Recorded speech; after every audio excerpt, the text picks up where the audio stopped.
Good morning, good afternoon, good evening, wherever you are, whatever you're doing, and welcome to another episode of Big Decisions for Anfield Index. It is Wednesday, the 2nd of July. The Reds are back in action. Well, they're back in training, aren't they? 6 days today. It's still a while before they play that first game in Preston. Even before then, though, ladies and gents, there's talk of incomings, outgoings, the coaching situation. We got updates on that today. There's a million and one things going on for the Reds just now. I'm your host, Dave Davis, coming to you from a pretty weird Edinburgh because it's been pissing it down all day. But in the last 2 hours, the sun has come back with a vengeance, which is a bit annoying because it would have been nice earlier in the day when I was out and about. But such is life as it is at the moment. But you know, Big Decisions, it's the one where we look at the three big topics. We make our calls. We make what we think's right. We talk about there's conjecture, there's discord. You will all disagree with each other's opinions, but such is the life of a Red.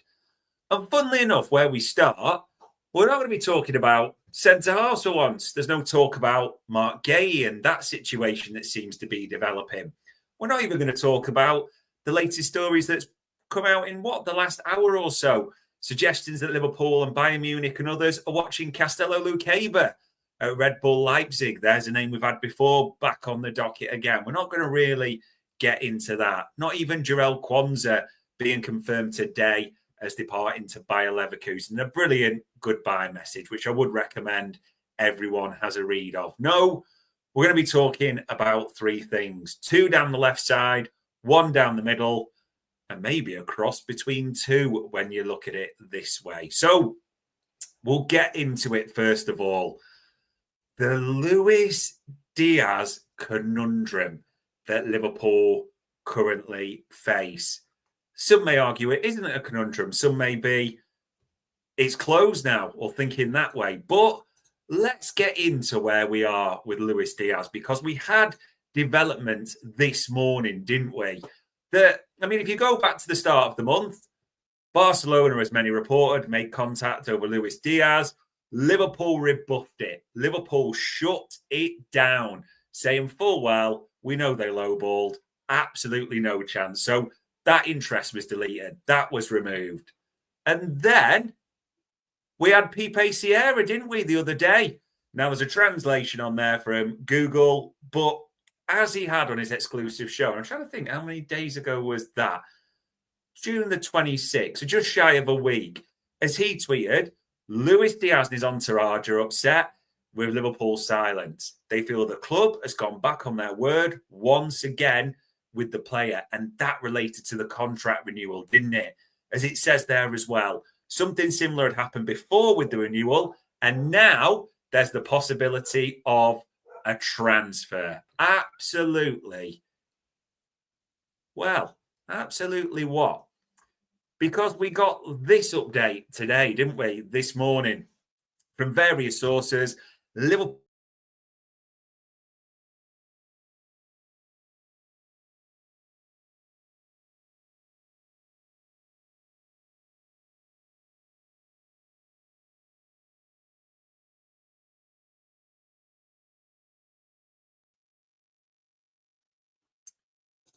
Hopefully, ladies and gents, sorry if I just popped off there for a sec. Hopefully, it is back with you and it's back on the screen. That Liverpool, they say, have no intentions to negotiate. Bayern have been informed after Max Eberl, their sporting director, I think, there, made an initial approach. There's still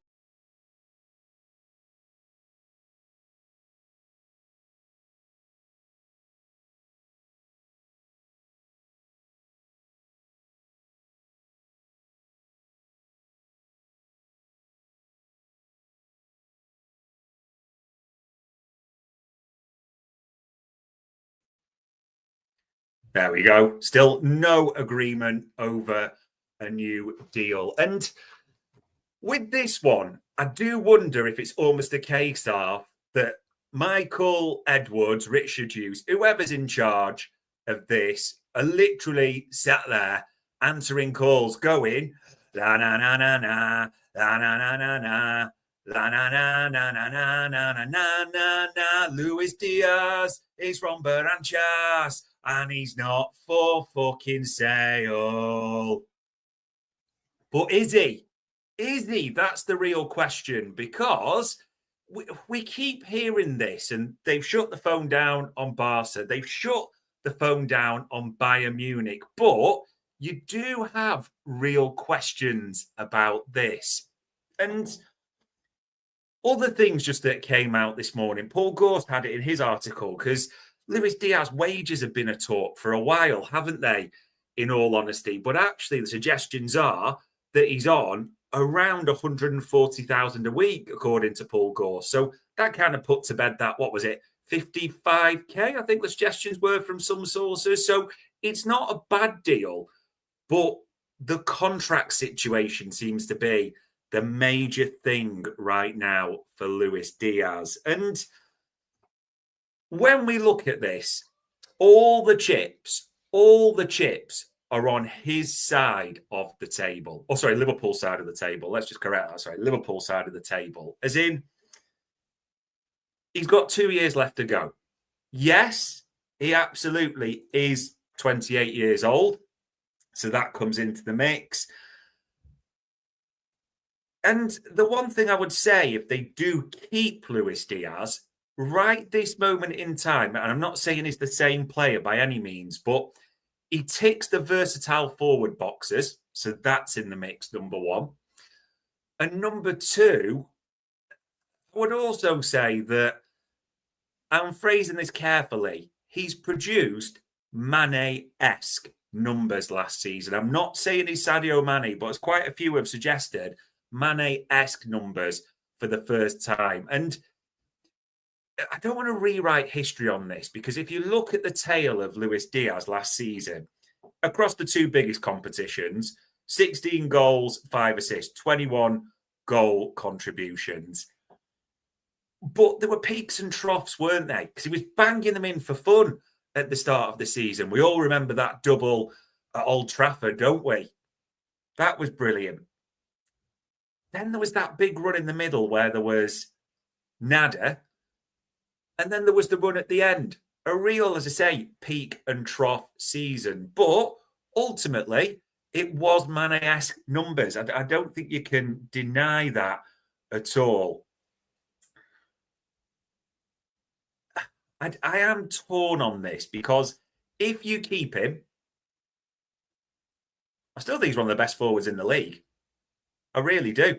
I think it's so hard to get a player who can play two positions like he does and have that impact or that record, that output, whatever you want to describe it as. I mean, even in other things, news, we talk about his replacement. I mean, Miguel Delaney had this earlier today, that Liverpool are in the running for Malik Fofana, the Belgian player, left wing, can play right wing as well. And look at that, Arsenal, Chelsea, Fulham, Bayern and Napoli. Also, important to say that Nottingham Forest have started the bidding there. 51.5 million, 60 million euros it translates as. So people are looking at that as the potential replacement. And even now, as you look at the chat panel as well, this is mixed. You see Biram there saying the context, his goals aren't spread out enough. Well, as I said, Biram, peaks and troughs start in the end of the season. He scores in bunches, little spurts. And they did dry up, exactly like I said, for that middle period. So I wouldn't say they're misleading. It's just the full context, which I did lay out behind there as well. Anfield Road, though, coming on the other side, they're saying excellent value for money wage-wise. Great option up front. Just if Diaz wants a new deal, might want to move him on. Yeah, Fofana 60 million, John Henry. They're saying too much for a relegated club, though. I think what it ultimately comes down to for me is a couple of things. That, I mean, if it is to be Malik Fofana, you look at the kid, he's got ability, but he is raw. He is in the French league. He is a carrier. Again, 98th percentile for progressive carries against comparable players, some that we well know, like Anthony Gordon, Garnacho, Madueke, a lot of Premier League comparisons there. But again, and I'm not trying to be derogatory about the French league at all, but across Ligue 1 and the Europa, 11 goals, 5 assists. I think the ceiling for this kid is huge, absolutely, and he has versatility. But to come in right now, and this is if it is him, by the way, and replace Luis Diaz, Gakpo and Fofana, maybe Wirtz, as we said, might be going in from the left, like a little bit like he did with Leverkusen. We're unsure on that. But ultimately, I think it comes down to one thing which people are suggesting, and it's this. And it's this. Saudi and Al Nassr. As Ben Jacobs tweeted earlier, I mean, he's been tweeting about this for a while, hasn't he, that he is the top target. They're yet to make an approach to Liverpool, despite viewing Díaz as their top winger target. It would take a crazy offer now for Liverpool to reconsider what is a firm and consistent, not for sale position. Now, it is a bit of a weird one with this. We know Barca lowballed. The Bayern inquiry, the Bayern offer, I'm going to be honest, not managed to get it stood up. Had it from an excellent source that the amount that it was a very low ball offer, but not had that stood up yet. So, waiting to get that confirmed. But if it is a low ball offer, well, it was a low ball offer from Barca. It is a suspicion of a low ball offer from Bayern. It does feel like Liverpool are almost saying to Luis Diaz, we will sell you for what we consider is a reasonable offer. I know people are going to jump in now and say, oh, not for sale. Come on, people. 28 years old, 2 years left to go, not getting a contract renewal. For the right money, this for me has still got stay or Saudi written all over it. I really mean that. I do think it's all going to be whether Al Nassr will come in, as in if they do get the buy-in from Luis Diaz, because they will offer him huge money. Of course they will. Absolutely massive money. But it's whether he wants to step into that at the same time. I am uncertain on this. I have to be honest. We call it big decisions. We've got to make a call. Before, I'd have said confidently that Luis Diaz is heading out of Liverpool. And I did always think it would be Liverpool pushing him towards Saudi because of the money and what that would mean. I still lean towards that now. But at the same time, I do now just get the suspicion that it might not happen. I would still bet on it. That's still my big decision. I still think this summer, Luis Diaz does end up at Saudi, for sort of say speaking to other people as we do on Anfield Index, but it's all about whether the player buys into it. I do think Liverpool are manoeuvring carefully on the basis of rejecting any low ball offers, putting it out there that he's not for sale, but he's not one of Liverpool's untouchables. He's not in that category, not for 1 second. He is not a Van Dijk. He is not a Salah or any of those untouchables. For the right money, I don't care about the public not for sale line. Liverpool will sell Luis Diaz. For me, it is literally as straightforward as that. But that's the latest developments, isn't it? They have rejected an inquiry from what we hear and still got to get it verified, a low ball offer, but we'll see if the Saudis come in for Luis Diaz. This one could just rumble a while, but it's got to be departures next, hasn't it? Because that's the big thing. What's the next big topic? Left back. Left back right now is absolutely fascinating. And there he is on the screen. The little horny, aggressive bastard himself. We're excited to see him play. Milos Kerkez. That was done the other week, wasn't it, from Bournemouth? Great photo, great interview. All the things before have been exciting in the build-up up to it, but around 40 million, 5-year deal. let's just be crystal clear on this. Milos Kerkez, last season for Bournemouth, played all 38 games in the Premier League. Milos Kerkez was a Young Player of the Year, the PFA Young Player of the Year nominee in the top 6, the shortlist. I don't even know if that's been announced. Someone may be able to correct me on that.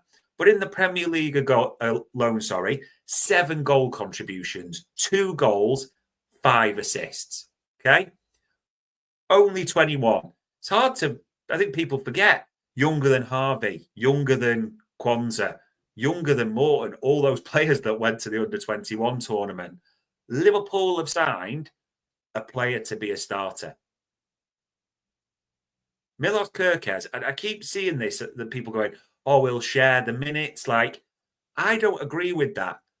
I think Milos Kerkez is coming in to be the starter straight away. And John W. Henry there saying, and this is the debate, isn't it? Cracking little player. Costas will have to go if Robbo stays. This is something that Liverpool haven't done too often. They don't really, especially under Klopp, they never did it. They were ultimately loyal, which may have been his downfall. They never push players out. What are they going to do with the left-back situation? I mean, it looked like Andy Robertson was headed for Atletico Madrid, but they plumped for Matteo Ruggieri, didn't they, from Atalanta? And as it said, as Fabrizio Romano talked about his podcast the other day, they did want to sign Robbo on a free or for a small fee, but it wasn't possible. Liverpool wanted their conditions to be respected. Robbo was taking time to think, and during that period, Atletico went, sod this, and pivoted like Ross from Friends to something completely different, didn't they? So that is key. Now, David Ornstein had this, don't know if anyone saw it, on his deal sheet, one of his articles this week, and mentioning about Robbo and Tsimikas. And he said, Robbo may have to sit tight and wait for interest elsewhere before deciding on what to do. Now, that line is not a case of he's definitely staying. He's made that decision. No, I've seen some people say that. Robbo didn't have time to make the decision. I think I know where he'd have gone, to be honest. But Atletico made it for him. So as David Ornstein said, may have to wait from interest elsewhere. Currently on holiday, and Robbo's weighing up his future. So there's absolutely no...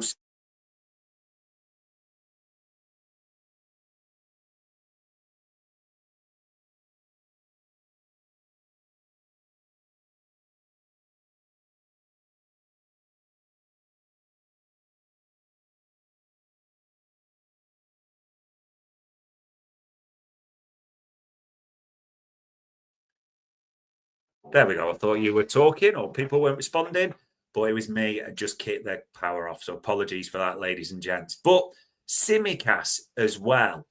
Now, we've seen Tsimikas, say before that, what did he, I think I can't remember the exact words. I probably got it somewhere. He described Liverpool as the Broadway of football, along the lines of, I'd rather play, 15, 20 games or whatever it was, rather than 40 games elsewhere. I even have the line actually somewhere. If I just dig it, there it is. I knew I'd have on screen.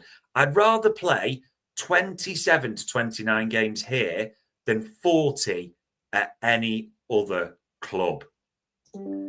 So that doesn't scream of a player that's desperate to go. And as Ornstein says, his situation remains unclear. If Rob, and this is Ornstein, if Robbo were to leave, Tsimikas, who has 2 years left on his contract, would at least know he's competing with Gomez for a backup spot behind Kerkez. He's keen to play more often next season, but leaving Liverpool won't be easy unless an attractive offer arrives.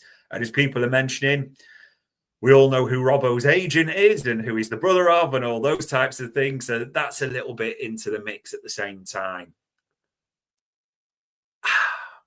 I don't think this is straightforward as people think. I've seen a lot of people now go, easy. Robbo stays, he'll be happy to stay for the year. Tsimikas goes, Bob's your uncle, job done. Tsimikas clearly wants to stay based on his word.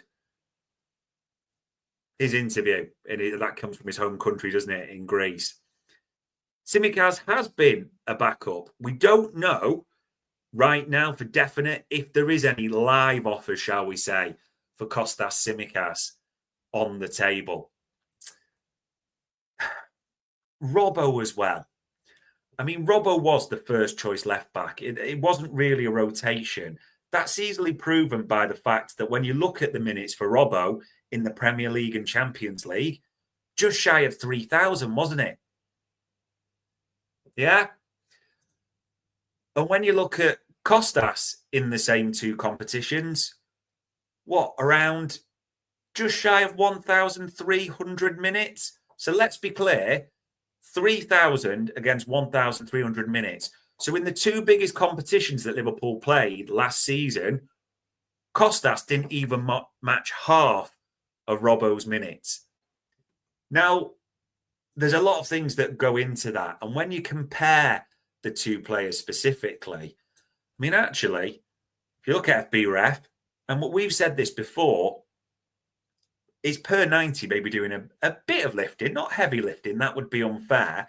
But Kostas actually outshines Robbo in the majority of areas, in all honesty. Maybe more the focus that Tsimikas is more of a passer, Robbo's more of a carrier. And I think that bears it out in the stats at the same time. And I get it. I mean, Luke's saying there, Tsimikas, an average player. He'll be going, no need for left backs. He'll probably go back to Greece. I don't know about this, Luke, and everyone else. Here's what I think is personally going to happen. All three are going to come back to training, aren't they? And then I think, unless anyone's going to correct me differently, in 6 days' time, they are all scheduled to be in the first group back. They're not playing in international tournaments. Kirk has it'll be his first day, of course. Discussions are going to have to be had, aren't they? I do think maybe everyone's looking to hear what Arne Slot's got to say to them, as in where he sees it in the rankings.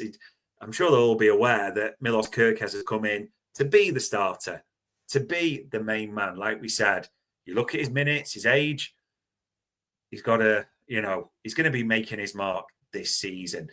And it's a fair point there in the chat panel. Robbo's drop-off was very noticeable this season, to be fair. We said it time and time again. If you can't be good, be lucky. And Robbo wasn't always good.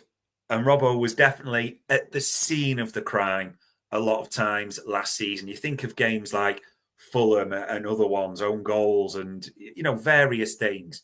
Just to be clear, though, Robbo, absolutely a legend, a player I've adored, still do, seen as a leader in the squad, part of the leadership group. So I get that element of the argument saying, do you want to move that on? Would, especially with all the changes, keep that in the mix. I do fully understand that argument. But if they won't go quietly, Liverpool are going to have to push one of these left backs, aren't they? And for me, I still lean towards it'll be Tsimikas going, but I know I sound like a Tory politician when I say this, just from the way Ornstein words it, it may well still be Robbo. As he says, the Scot may have to sit tight and wait for interest elsewhere before deciding. So what is the big decision? Well, the left back's going to go because 3 into 1.5, because you probably just want to back up for Kirk, to play odd minutes, doesn't go. 2 senior centre-backs behind him, doesn't go. Midnight Toker saying, keep Kostas, in his opinion.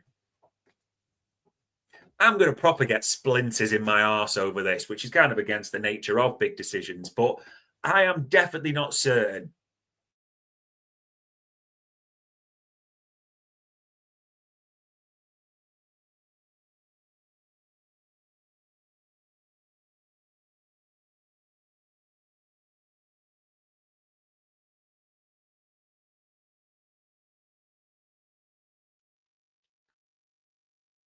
Bloody hell. It's the third time I've dropped. Sorry for that, ladies and gents. Anyone who's watching on YouTube live, hopefully that should be it fixed now. But back to it. Who am I going with? Because I got to plump one way or another, haven't I? I'm just going to go that Robbo does leave because for me, and again, I know I'm splitting hairs, jumping around, but Tsimikas clearly wants to stay. We've got that. Robbo has had at least that seed planted in his mind with Atletico, as Ornstein has alluded to, may have to wait for interest elsewhere before deciding on what to do. Definitely, though, Kirkez has come in to be first choice.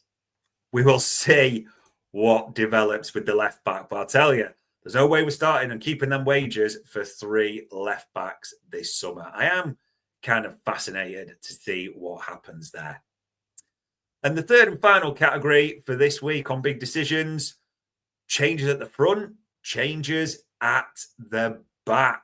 Now, in the Darwin Núñez thing, this just rolls on and on and on. I swear Liverpool have been in talks, negotiations, chats with Napoli for about 80,000 years now. And even Corriere dello Sport, they had it this morning, actually a few hours ago, to be honest, tweeted there. Giovanni Manna, the sporting director at Napoli, and Fali Ramandi, who's also the agent of Chiesa as well and working closely, have been building the foundation. And now the agent has personally went with De Laurentiis, the Napoli owner. He's working as the intermediary on Núñez's exit, which Liverpool see as a key opportunity to recoup funds, especially given their heavy investments this summer. Liverpool won a 9. We absolutely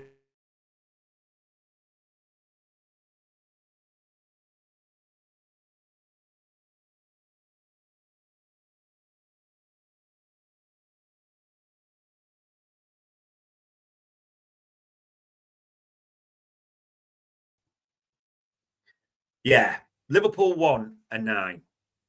But Darwin Núñez has to go, doesn't he, really?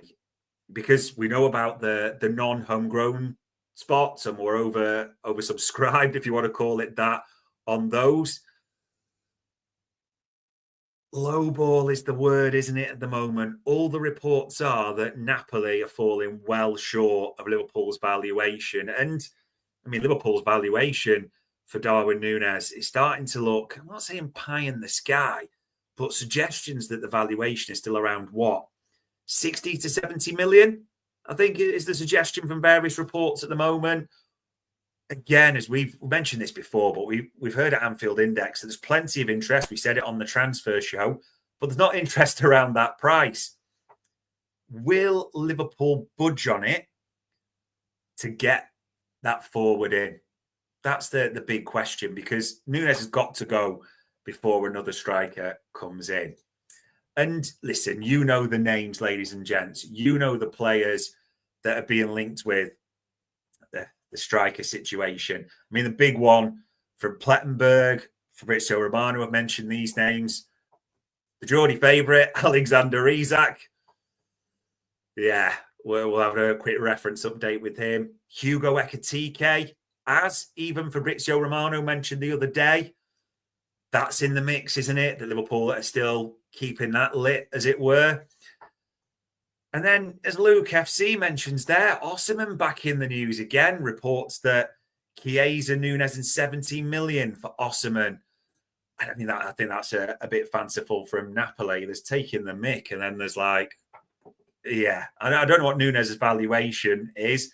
Jan there saying 50, no more for me. If I'm honest, right now, I think if Liverpool got a £50 million package, shall we say, not euros, pounds package, or maybe even £45 million, you'll do the translation at Tesco, I think they would take it. And I think they should take it for Darwin Núñez, because they've not really helped his resale value by the way they've played him. We know Darwin Núñez is mentally checked out. We just, almost in the nicest way possible, want him sold for a decent-ish fee and get moving on that striker target. Now, funnily enough with this, me and Bart's actually ranked all 3 last night in terms of Isak, Ekitike and Osimhen. And we looked at everything. We looked at their injury records.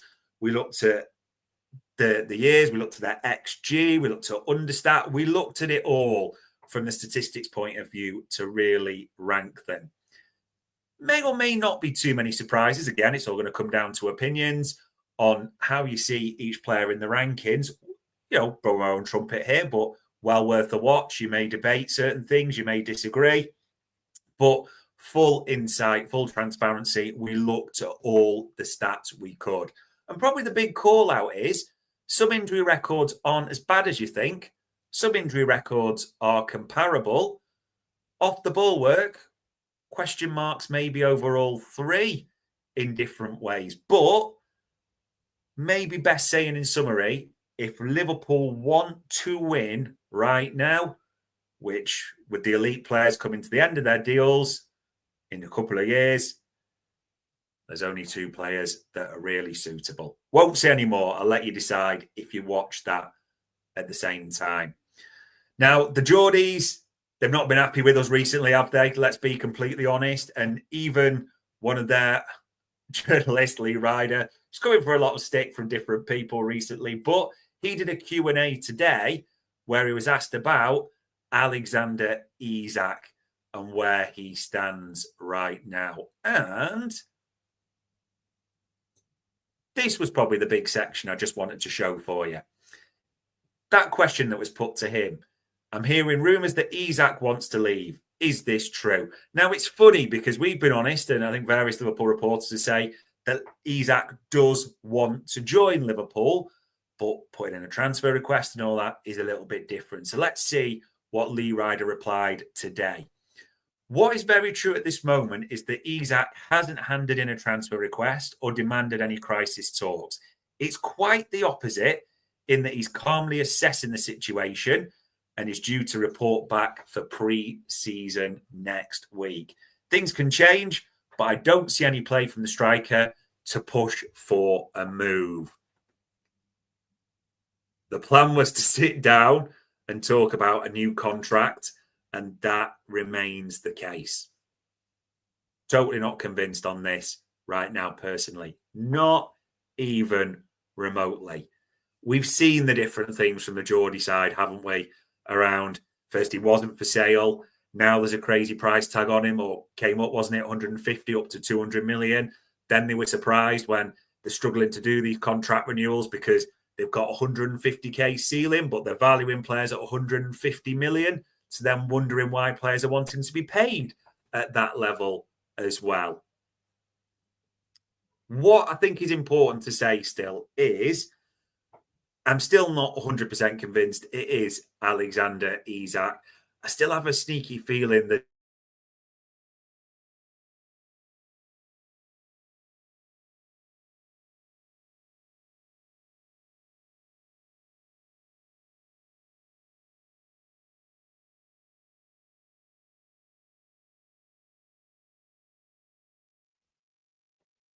there we go.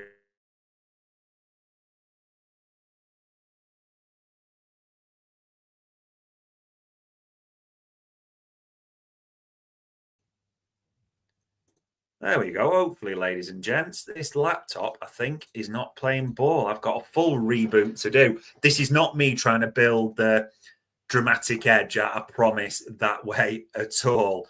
Not a renter ghost, as someone says in the chat puddle there either. But I do think it ends up back on Hugo Ekitike. That is a gut. That is not any solid info that we've got right now. We're going to have to see. But just the latest, really, on the changes at the front.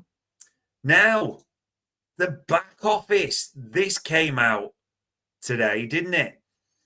Liverpool have changed a lot of the backroom staff. No, before everyone's saying, I do pay my broadband bill. I think I've just got an update to do in this laptop. That is all it is.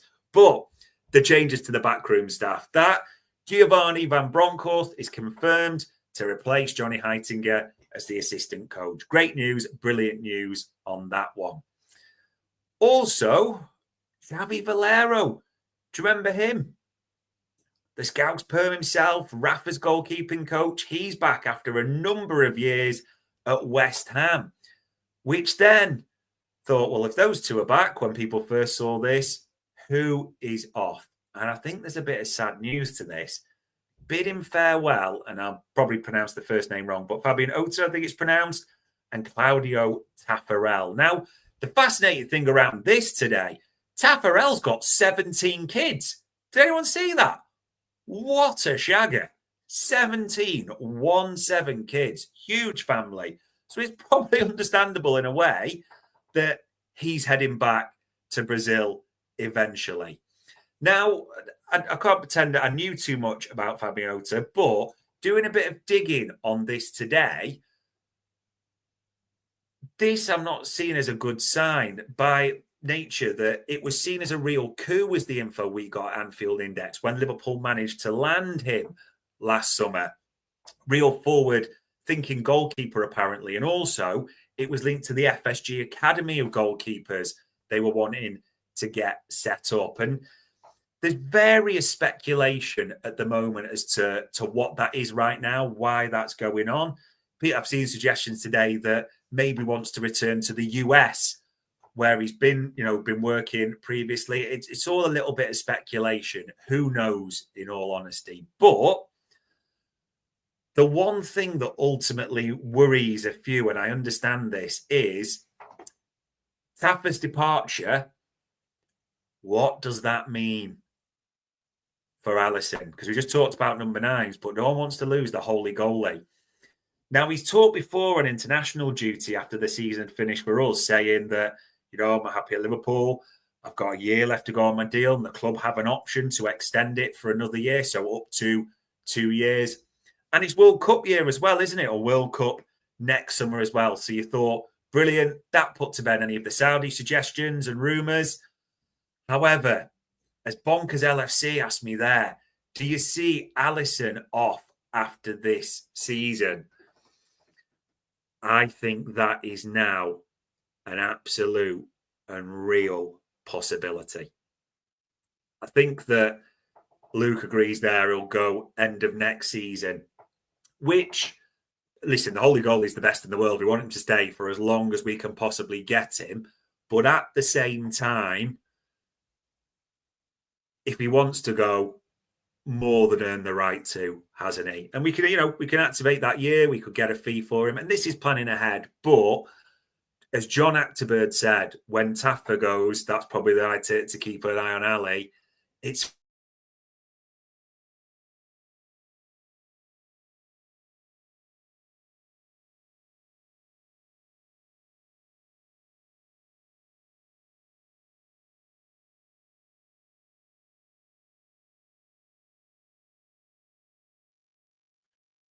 not funny when that keeps blinking off. But it's funny at the same time that Mamardashvili is playing in today, isn't he? We've seen all the reports saying that he wants to be first choice. And you do wonder if it is that year as understudy. It's also, has anyone seen or watched it recently? Absolutely brilliant. Alisson's My Story series.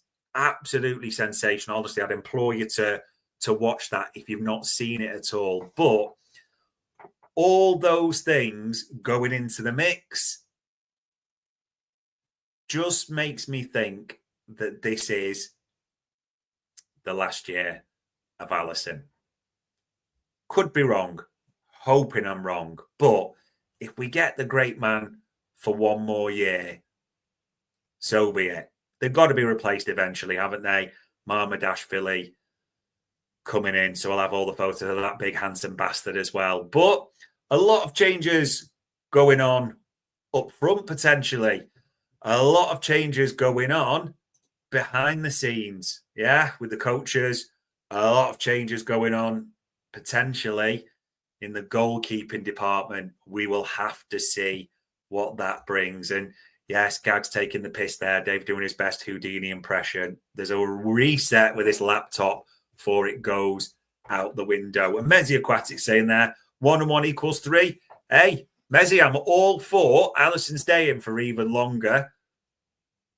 We've said on Anfield Index, there were various rumours this summer even coming around Saudi. So As long as we've got him for at least another year, I could make my peace with that. But we will see, eh? There we go, ladies and gents. 3 big decisions for you there. The Díaz conundrum, show me the Saudi bag, and then we can make a call. Left-back decisions, one of them at least is getting punted out. Is it a Scottish man in the leadership group? Is it a Greek man who's desperate to stay? Uncertainty there. In terms of the front, what is certain is Darwin Núñez is getting punted. How much can they raise for him? They might need to take it in installments or a chalk ice, a one-bar, a chomp. I'm not sure Hughes and Edwards will get the money they're looking for. But at the same time, changes in the backroom staff. And the bad news is, with Taffer off, there is a bit of a question mark around the holy goalie. I think we've got him for this season. It might not be any more. If that's the case, let's just enjoy it all. But there we go, ladies and gents. With an absolutely wank laptop that probably needs a full reset, on Wednesday, the 2nd of July, that was a big decisions for Anfield Index.